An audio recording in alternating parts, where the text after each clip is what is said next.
E aí, pessoal, percebeu como é que funciona o mundo VUCA? É um mundo volátil, incerto, complexo, e aí o Guto vai continuar. É assim o mundo VUCA.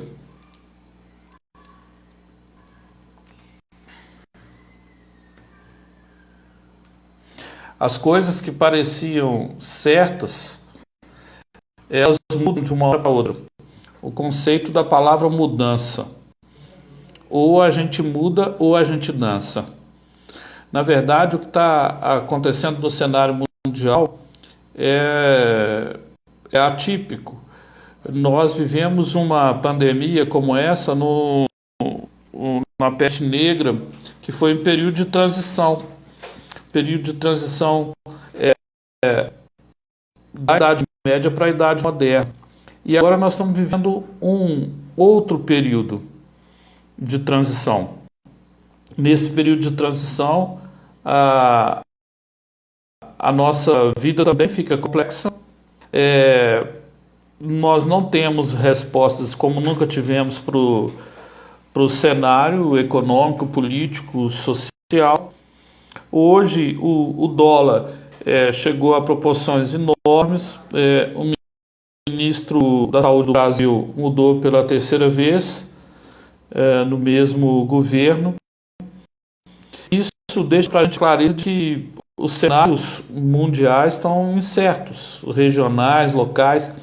Então, o mundo VUCA é esse mundo marcado pela complexidade, marcado por uma incerteza muito grande quanto ao que pode acontecer tanto no âmbito pessoal como regional e global.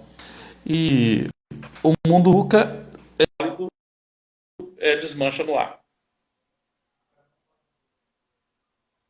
Estão me ouvindo bem? Voltei. Perfeito. A câmera deve estar carregando aí, já está ligada.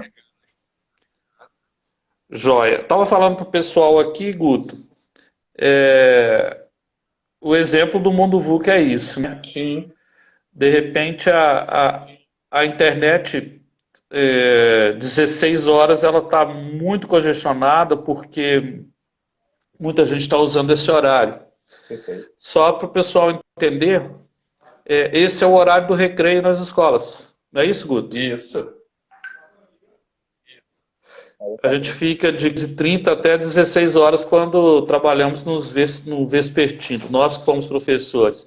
Mas você estava dizendo o mundo VUCA, é um mundo volátil, Volátil, incerto, incerto. complexo e ambíguo.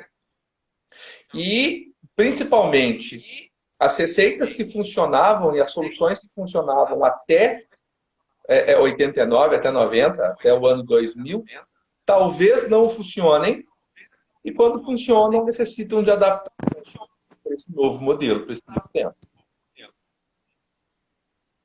Sim. E, Guto, como é que isso vai impactar com a pandemia, que foi um cenário que agregou ainda mais mudança, né, num mundo que já estava aceleradamente mudando? Sim. É, a gente sabe que as forças de inovação, elas são empurradas, elas são levadas à frente pelas tecnologias e elas são seguras, elas são freadas pela resistência social. A sociedade, enquanto todo, naturalmente, ela tem medo do que vem. Ela tem medo do que ela não conhece, das perspectivas futuras. E aí, no momento em que a gente começa a se colocar e a dizer que novas soluções são necessárias, a sociedade se apavora, ela tem medo, ela tenta lutar contra esse processo de alguma maneira. E ao longo da história, as soluções efetivamente aparecem em momentos onde a dor de não fazer nada passa a ser maior do que o medo da mudança. Então, quando eu Perfeito. podia escolher entre manter uma escola, entre manter uma estrutura social, de século XVI, de século XVII, de Revolução Industrial, e isso ainda de alguma forma atendia as demandas sociais, eu receava a mudança, mesmo que ela fosse para um modelo melhor. Porque até que o modelo melhor começasse a funcionar, havia ali um tempo de adaptação onde não necessariamente as coisas iam ser fáceis. A partir do momento que um agente externo, que dessa vez foi uma pandemia, mas em outros momentos da história foi uma guerra, foi uma cisão social, foi um conflito ideológico. A partir do momento que uma cisão me impede de prosseguir no meu caminho, eu me vejo obrigado a dar o salto. Existia uma noção do que era uma escola, e até então, a maioria dos lugares, a noção de escola ainda se tratava de um espaço físico. Como se a construção do conhecimento habitasse um prédio, uma construção de tijolos. E a pandemia me impede de sair do meu espaço físico, do próximo espaço físico, mas não me impede de construir conhecimento. Então a educação agora e a escola vai poder ser de uma maneira muito mais livre agora. E me diga, Guto, esse ano de 2020, ele era o ano em que a BNCC deveria começar nas escolas. Certo. Aí começa. Fevereiro começa a aula, março, na metade de março, na segunda quinzena de março, tudo para, não é? E agora a gente tem escolas que estão fechando o que a gente chamava de etapa agora e já estão dando férias para os professores, famílias e estudantes principalmente. E vamos voltar tão logo tudo passe. Nós estamos tendo um momento em que alguns setores do governo estão dizendo que é preciso ficar isolado e o presidente acha que é preciso, para dinamizar a economia, voltar. Independente de política. Política está em tudo. Nós somos um animal político. Porém, nem é para comentar o ideológico disso, mas assim, quem vai definir quando a gente volta? No mundo VUCA não tem isso, né? O mundo VUCA, ele tira a decisão da mão do poder instituído, da função do governo, e ele leva isso para a mão do povo, das pessoas. No fundo, apesar do governo delimitar se as escolas vão abrir, se o comércio vai abrir ou não, a gente sabe, e os dados estão aí de maneira muito clara, de que o povo se alinha às medidas ou não. Você tem lugares onde dá um ordenamento de fechamento e 50% das pessoas continuam circulando, e você tem lugares onde não há um ordenamento de fechamento e as pessoas, por consciência e vontade, se abstêm desse contato público nesse momento e fazem um isolamento social. A menos que a coisa tome força de lei, e ultimamente a decisão de enviar um filho novamente para a escola, como a decisão de ir ao supermercado, ela vai ser do cidadão. Por dois motivos. Por um motivo, é porque cabe à consciência de cada um, mais do que qualquer outra coisa. O mundo VUCA liberta, no sentido em que ele põe as ferramentas na pessoa. E, ao mesmo tempo, pela possibilidade tecnológica. Se a gente parar para pensar, os serviços de delivery, de supermercado que entrega na sua casa, estão se aperfeiçoando. Até um tempo atrás, na minha cidade, eu precisava ir ao supermercado, selecionar os produtos e eles entregavam na minha casa. Hoje eu posso fazer isso pela internet ou por telefone. Da mesma forma... Mudou o conceito de operacionalidade, de aplicação, de tudo. Perfeito. Da mesma forma, a educação e todas as escolas estão quebrando a cabeça e tentando pensar em formas de entregar o conhecimento à distância pelo tempo que aquele aluno, que aquele pai, que aquela família sentir necessidade. Alguns processos mais bem-sucedidos, outros processos ainda patinando, porque afinal de contas ninguém pensava nisso há 2 meses atrás. Há 2 meses atrás, essa Perfeito. opção de entrega de conhecimento à distância não existia no nível fundamental e médio. E, de repente, em processos e projetos que deveriam ter sido feitos ao longo de 2, 3 anos, se fossem estudadas as tendências de mercado que vêm desde a década de 90, estão sendo tocadas em 20 dias, 30 dias e aperfeiçoadas na medida em que é possível. Então, em última instância, nós teremos um tempo para escolher que hora nós sentimos a vontade de voltar. E o prazo final está estabelecido, só não em data. O prazo final é a criação e a disponibilidade da vacina nos postos de saúde. Ô Guto, me diga, a ideia de planejamento ficou flexível. Sim.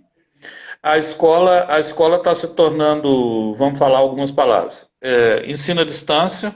Sim. Eu gosto de falar fronteira móvel, aluno transmediático, que ele está tendo que usar o celular dele, ele está tendo que entrar no site, ele está tendo que ir para o Zoom, ele está indo para o WhatsApp.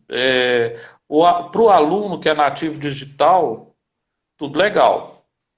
O problema são os educadores que antes resistiam a isso e que agora foram obrigados a entrar no mundo desconhecido, que eu chamo de retirantes digitais. Eles estão tendo que se retirar de uma postura passiva e ir para uma postura ativa, no que tange a comunicar com essa juventude que já nasceu assim. A escola tradicional vai morrer, na sua opinião? Não. Você que tem uma escola aí que é fora da caixa, né? A gente já falou disso várias vezes, a Polaris é um conceito maravilhoso que você criou. Sim. Como é que vai ficar a escola tradicional? Aquela que as pessoas ficavam lá controlando o uniforme, o tênis, o boné do menino. Estou até de boné hoje para protestar. Boné atrapalha o menino a pensar? Acho que não, né? Esse foi um debate que eu tive com algumas dessas diretoras de escola tradicional, com todo respeito, mas assim, elas tentavam controlar isso. Na verdade, o menino com boné, ele pensa, sem boné pensa, se ele tiver piercing, qual que é o problema. Então, durante muito tempo, a educação ficou travada em normas disciplinares e não acompanhou a evolução de pensamento. Seja das infâncias, seja das juventudes, que não dá para usar só no singular, tem que usar no plural. Como é que vai fazer? A escola tradicional morreu? Não, a escola tradicional não morreu. As instituições, elas têm uma tendência muito maior à transformação do que à morte. A escola vai se ressignificar pela força da necessidade, pela força do mercado, que vai levar as escolas particulares a se repensarem ou a fecharem as portas, e pela força das necessidades das políticas públicas. Eu vejo, sem os clichês que atualmente estão tão em modas, mas eu vejo sim uma grande oportunidade para a educação nessa crise. Uma oportunidade de rediscutir até que ponto vai as suas prioridades. Inclusive, Paulo, se a gente voltar num ponto que você falou logo agora, eu acho muito interessante isso. Esse ano era o ano de implantação da BNCC. E o que eu tenho visto, sem chegar em nome, sem falar de maneira geral, sem querer generalizar, mas o que eu tenho visto na educação é um exercício de empurrar com a barriga o máximo que eu puder a adaptação para a BNCC. Guto, permito interromper. O primeiro passo não seria a escola fazer a formação continuada dos professores dela e criar um projeto político-pedagógico diferente, uma vez que mudou a ideia de currículo, que é a BNCC? Sim, exatamente. Mas o que a gente tem visto é um exercício de empurrar com a barriga no sentido de que depois eu penso nisso, depois eu penso nisso. E quando você vai ver a BNCC é um projeto pedagógico, na minha opinião, muito melhor preparado para as demandas da pandemia do que o projeto anterior. Agora, muito mais. Não adianta também a escola virar para um professor que teve uma formação específica, que foi contratado para dar aula no modelo específico, onde o quadro delimitava, o quadro branco na frente delimitava o ponto do conhecimento, e impor dele uma mudança sem que eu dê sustentação para esse processo de mudança. Estar aqui eu, por não é exemplo, natural, Paulo, foi aprendido. Por exemplo, radicalmente no meu livro eu defendo que o currículo da escola seja os 17 Objetivos do Milênio. Para mim, duas grandes lideranças demarcam o cenário atual. Independente de religião, para mim, o Papa Francisco é o grande líder desse momento. Ele sozinho lá consegue fazer uma live e o outro é o Edgar Morin, né, um pensador francês que já tinha escrito no ano 2000 aí o que as escolas precisam, qual seria o currículo. A BNCC ela fala de conhecimento, de pensamento científico. Veja agora a crise que nós estamos vivendo. Tem ministros sendo demitidos porque eles defendem a ciência, né? Sim. O pensamento crítico e criativo, que é a competência 2 da base, o repertório cultural. Veja agora com o Enem, Guto. Na minha opinião, o Enem precisa e é necessário que seja adiado, porque nem todo mundo entra com a igualdade. Tem um estudante que tem TV a cabo, que tem um ótimo celular, que tem um repertório cultural de ter 2 ou 3 revistas circulando na sua casa, fora o universo tecnológico e repositórios da internet. Ele está muito melhor preparado do que o estudante que vai para poder ganhar a merenda. Sim. O que você acha? Nesse tempo que vamos pôr assim, que os terraplanistas dominaram Brasília, a gente é obrigado a repensar uma série de questões. O próprio Enem tem que ser repensado.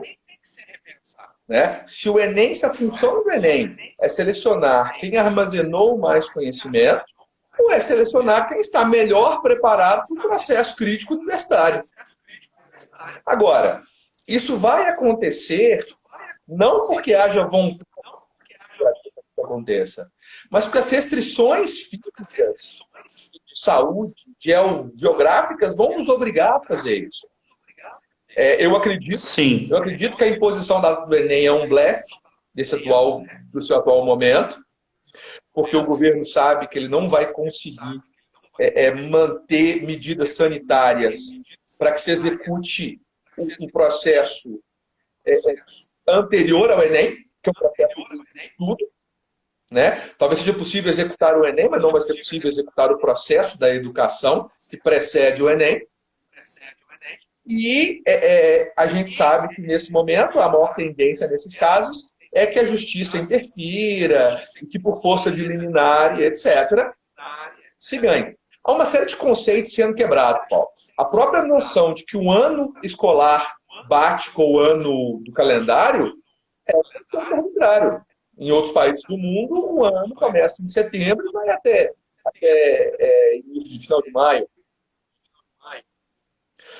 Isso. Ô Guto, a Flávia, que está acompanhando a gente, ela está falando assim que o aluno está precisando buscar o conhecimento. E que muitas vezes o conhecimento não está só na sala de aula com o professor chamando ele para prestar atenção, e ele fica ali aguentando aquela aula, né? Alguns alunos precisam do boné como conforto emocional, é um período de adaptação, a Carla está falando. O J. Carmo, ele está falando assim, como fica a relação trabalhista nesse novo mundo? Como é que vai ficar, né? Será que o Brasil está preparado para um novo currículo cultural? A Flávia está falando. E os professores e as escolas não se prepararam. Na verdade, é um período atípico, né? Sim. E os professores, alguém comentou aqui que os professores e as escolas precisam assumir a instalação do BNCC. Sim. Não pode ser um conto de fadas, uma coisa assim que aparece de uma hora para outra e... Perfeito. Só para garantir aqui, reconhecer a participação do Sim, a pessoal, gente tá? agradece muito. E aí, Posso comentar rapidinho, Paulo, e alguns aí a pontos? gente deve, Então, deve. olha só, realmente, o aluno está burlando o professor, porque o aluno no nosso sistema atual não está atrás do conhecimento, está atrás de uma formação, de uma forma onde ele seja obrigado a entrar. E a partir do momento que a escola não está mais obrigando o menino a entrar na forma, ele vai burlar, é óbvio. Se o objetivo da escola fosse menos formar e mais libertar e permitir estruturas para o aluno se formar, se fosse um criatório de cérebros e não um formatador de cérebros, os alunos não estariam tentando fugir do processo. Pelo contrário, estariam pedindo o processo e tentando participar mais ativamente dele. Né? Aquela pessoa que, em sã consciência, ainda acredita que a educação está dentro de uma sala escolar, está dentro de um livro específico, e, efetivamente, essa pessoa está presa a um padrão antigo. Pode ser feliz nele. Já outros. É o complexo de Gabriela, né? Sim. Eu nasci assim, vai ser sempre assim. A Carla está falando com a gente aqui. Será que os pais estão preparados para pagarem e receberem por um projeto pedagógico diferenciado? Ninguém está preparado, né, Guto? Eu acho. E aí tem vários comentários. Perguntaram como é que fica a lei trabalhista, perguntaram se as escolas estão preparadas, se o Brasil está preparado, se os pais estão preparados, se a luz está preparada. A resposta é muito simples. Não tem ninguém preparado. A gente que fala de mundo VUCA há alguns anos, Paulo, que é um termo de 89, ainda vê descrença nos olhos quando a gente vai dar uma palestra, quando a gente vai falar do tema. As pessoas ainda acham que isso é coisa para depois. É tipo questão ambiental, que eu nunca acho que vai ser agora. Um dia eu vou ter que rever a matriz de petróleo, um dia eu vou ter que rever a matriz alimentar. Gente, o dia chegou por imposição da natureza. Perfeito isso. Quando a gente fala de mundo VUCA e de escola híbrida, EAD, ninguém valoriza muito alguma coisa que não é tangível, né, Guto? As pessoas acham que o tangível é o quê? O menino colocar o uniforme, ele pegar a van, meu carregador, ir para a escola,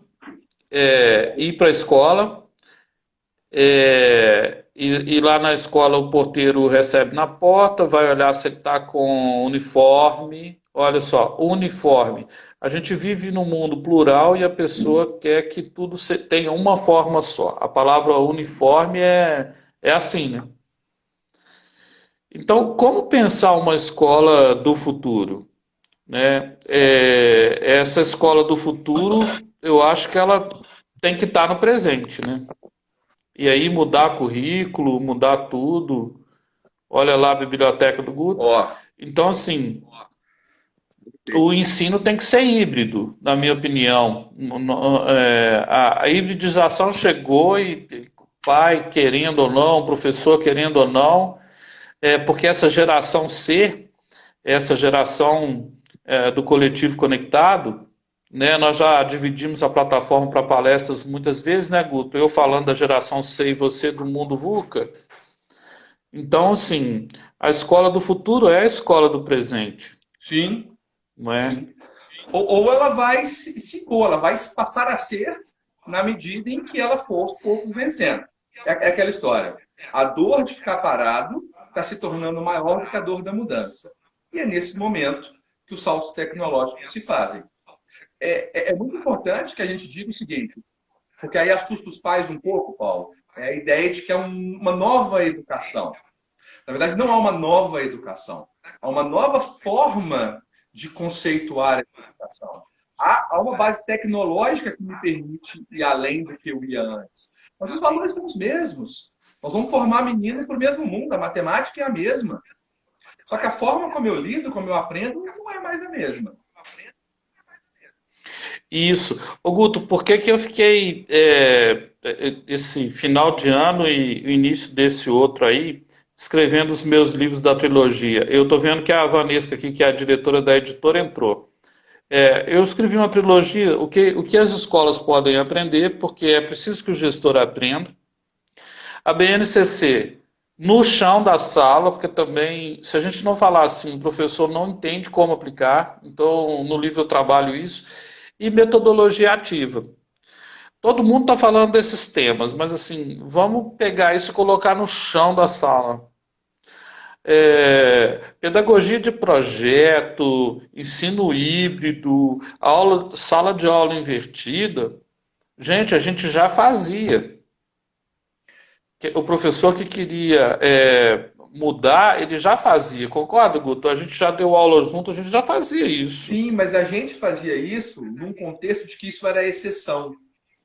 Isso era o creminho que vinha por cima, isso era a cerejinha do bolo. Isso vai ter que se tornar a estrutura do currículo. A estrutura do currículo vai ter que tomar partes e ter características de interação, de interatividade e de inserção de base tecnológica.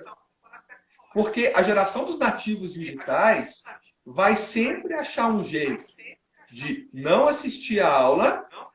Por quê? Porque ele tem aquela informação no YouTube, ele tem no Google, aquela aula está gravada, ela pode ser vista depois, aquele conhecimento pode ser feito através de um outro artefato. E aí, se a minha cobrança e a minha estrutura, a minha matriz de cobrança, ela passa por dar conta de apresentar o conhecimento, isso está ficando defasado. E ela vai ser mudada, de novo, por força da necessidade, para dar conta de produzir conhecimento. E aí, de novo, o pai está preparado para isso? Não. Escola? Não. País? Não. Mas as informações estão aí há 20 anos. Então, para eu me preparar, eu não preciso construir algo a partir daqui. Basta que eu olhe o que deu certo, de iniciativa diferenciada, como o Paulo diferenciado, 10, 20 anos, e passe a fazer com que isso seja não a exceção, o professor excêntrico, que tem um projeto legal, e passe a ser a base da minha matriz. Luto, não é que a gente é contra o uniforme, né? Alguém está comentando aqui, o uniforme é bom para segurança nas escolas. Perfeito. Perfeito. Mas não é o uniforme que define se o aluno é um bom aluno ou não. Às vezes, nos conselhos de classe, a gente perde tempo falando de coisas que não tem nada a ver com o mundo acadêmico, com o aluno. A Flávia está dizendo que a presença do aluno na escola é importante para a socialização, quer dizer, a gente não quer acabar com a socialização, mas só entender que hoje ela acontece de outras formas também. Né? Os alunos estão lá, estão se socializando no Twitter, às vezes de maneira violenta, né? O cyberbullying nas redes sociais e na escola. O uniforme é importante, o papel da tecnologia na capacidade do aluno pensar, ou seja, não é porque a informação está lá que ele vai ficar sábio, não. Ele vai ter que aplicar aquele conhecimento de maneira prática. A teoria ela é importante, mas é importante que os alunos se encontrem, se abracem, conversem, porque isso é geração C, é comunicação, é carência, é contato, né? É a capacidade também de estar no mundo cyber, mas também no mundo da companhia, abraçando o seu avô, a sua avó, a sua tia. Veja agora quantos lutos a gente está vivendo. E não são só lutos de pessoas que morrem. Está morrendo uma maneira de fazer escola. A hipocrisia de uma determinada família que diz que é perfeita e, na verdade, na rede social ela é, mas nas relações ela não é tanto assim. Então, todos nós somos aprendizes e aprendentes. E podemos nos ajudar. Né? Eu não sou contra o uniforme escolar, até acho uma opção muito prática, mas eu sou contra a uniformização da mentalidade dos alunos. Se a gente quer uniformizar o aluno, tem algo errado. As pessoas não vão ser a mesma, não importa o que eu faço. Então, eu preciso porque alguém fala assim... Eu elimino o lado externo e permito que a essência surja. Mas a essência não pode ser uniforme. Alguém fala que o aluno, aquele aluno é bonzinho. Ele é bonzinho por quê? Porque ele fica calado na minha aula, e de repente a cabeça dele pode estar acontecendo ali uma revolução. Eu tenho acompanhado algumas escolas públicas E no ano passado, Guto, nós recolhemos 57 estiletes dos alunos que estavam fazendo autolesão. Olha isso. E eram alunos Bonzinhos. bonzinhos, quietinhos. E 2 suicídios nessa escola, um trabalho em parceria com a Polícia Militar, em que a gente usou letras de músicas do Projota para poder fazer os alunos falarem. Olha, é isso aí. E foi fantástico o resultado. Um projeto fora da caixa, não estava no currículo. O que acontece, Paulo, eu acho, nessa questão do espaço físico, de novo, também, eu não acho que o espaço físico vai sumir. Eu acho que nós temos a necessidade do contato, do carinho, da interação. Eu só acho que a gente vai parar de fingir que o espaço virtual não existe, que a gente vai parar de achar que a educação se faz única e exclusivamente num prédio físico e vai passar a reconhecer que há todo um espaço para além daquilo. Eu reconheço e trato questões quando elas se apresentam no espaço físico e negligencio o que o meu filho faz, na maior parte do tempo dele, no espaço virtual. Então, agora, a escola vai ser obrigada a reconhecer que o espaço virtual também é escola. Também é necessidade de construção de conhecimento. Agora, nós vamos ficar sem o espaço físico? A escola tinha colocado na agenda assim, Guto, olha que engraçado, não pode celular. Aí eu falei assim, tá errado. Falando com vamos pensar um pouco sobre isso. Você tem que escrever aí que não pode smartphone. Porque, na verdade, isso que ele tem na mão é um computador. Isso não é celular, é para ligar. Agora, é o smartphone que, na maioria das vezes, faz aquilo que ela acha que é indisciplina. Aí ele pegou o celular na minha aula. Aí o estudante estava conferindo um dado do IBGE. E aí, como a professora mandou ele sair de sala, ele foi automaticamente o quê? Desmotivado. E aí, quem resgata de novo essa competência emocional para ajudar a competência cognitiva de uma escola que fala que tem competência espiritual? Pois é. Não sei. E não é só isso, Paulo. Hoje, o celular ele habita todos os fazeres e todos os momentos da vida do ser humano. Hoje, quando esse menino chega em casa, a mãe dele está teclando e ela pergunta como é que foi o dia dele enquanto tecla com alguém no celular. Hoje, se ele quiser falar com o pai dele, várias vezes vai ser mais fácil ele mandar um áudio no WhatsApp do pai dele do que efetivamente ter um tempo para conversar com o pai. Então, achar que nós vamos banir o celular da escola é lutar contra os tempos. Os tempos não podem ser lutados contra. A minha crença, para mim, o meu sentido, é de que a gente não deveria proibir o celular na escola. A gente deveria utilizar o celular a favor do processo na escola. Então, a partir do momento que os meninos tiverem o que fazer com o celular para o bem do processo educativo, a gente corre ou tem a chance de fazer com que eles não usem o celular para o que a gente não quer. Agora, proibição ao longo da história da humanidade sempre foi um grande incentivo para que se fizesse as coisas. Ô Guto, e me diga, você está com a Polaris para mim já era 30 anos à frente do seu tempo quando ela foi fundada, né? É uma escola futurista, parece Black Mirror. Um pouquinho. Né? Sim. E fala pra gente um pouco se é possível vislumbrar uma escola do futuro e o que é a Polaris. Nós temos 7 minutos. Tá. Aí... a Polaris, ela realmente se propõe a ser uma escola do futuro. E para ser uma escola do futuro, a gente fez a opção de não formatar um outro projeto pedagógico fechado pensando no futuro. A gente montou um projeto pedagógico mutante, que é o que o futuro nos pede, o que o presente nos pede.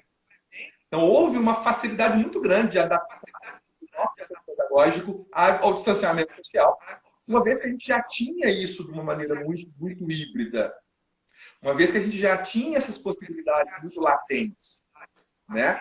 O que a Polaris quer contribuir com a sociedade, o que ela pretende ajudar a sociedade é a rever a matriz de pensamento e a forma como a gente consome conhecimento no mundo. Né? Os nossos cursos são cursos que, mais do que entregar conhecimento, ou ao contrário de entregar conhecimento, ele propõe reflexões e processos de construção do conhecimento. A gente tem os nossos cursos de língua inglesa, que é a matriz de onde eu venho, mas são cursos de língua inglesa que diferenciam bastante das práticas hoje do mercado, onde contextualizado, não né? impõe um caminho a ser seguido, o livro simplesmente nos auxilia a tomar alguns passos, mas os caminhos são tomados dinamicamente pelas escolhas da turma, pelos interesses do indivíduo que está sendo ali estimulado.